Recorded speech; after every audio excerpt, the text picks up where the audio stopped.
Hey guys, this video is about the Dancing Bears series. The Bear Necessities Book A1 is what I use to teach reading for Isaiah and Matthias both.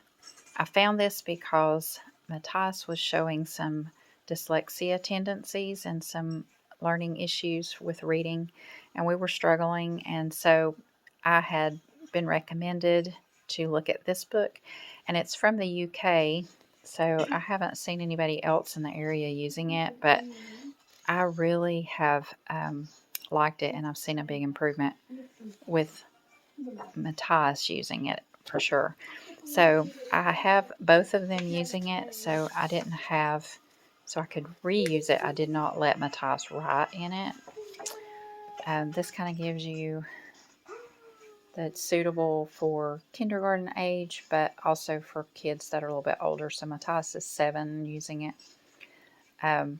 It is quick and pretty straightforward and easy to do. I didn't have any issues with understanding what to do. It was really simple, and I really liked that. So there's cards that come with it, little flashcards that look like this, and I did laminate mine because this one's not laminated, and you can see what happened to it. So I started laminating all the rest of the series. But anyway, they have the blends, and they also have the individual sounds. They are numbered, so this is the side that the child looks at, and this is the side you would see. And they're numbered so that you introduce them in order, so they learn the easiest ones first, and it coincides with the order that they're learning things in the book.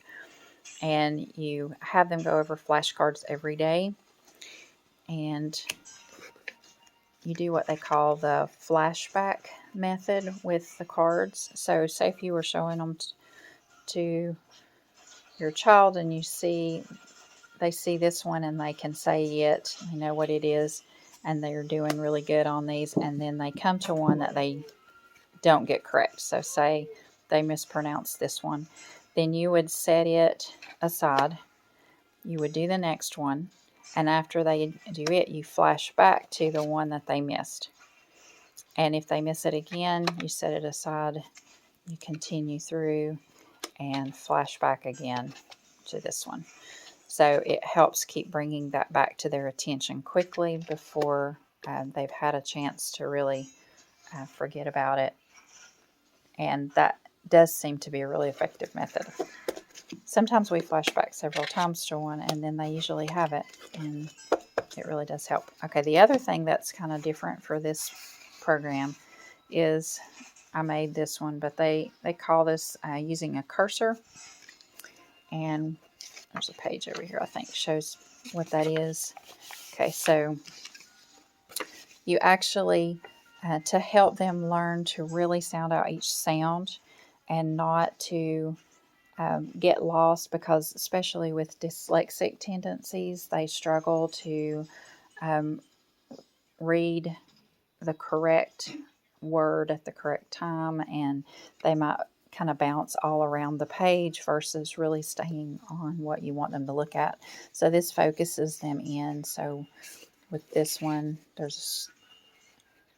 we would just do one sound at a time. So you show the blends together. So it will be w, e, p, and then you go back over it and give the full word, weep.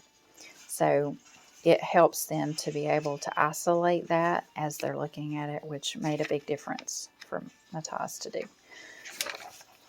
And then it starts out with just oral blending so that they kind of learn how to put the sounds together. And then after they've done that several days, they get through all of it, and they continually get harder. Then they start tracing sounds, and so what I did for this is I used a pen that is not actually going to write, because I wanted to be able to reuse and redo pages as many times as we wanted to, and be able to reuse the book and maybe even be able to resell it for someone else to use.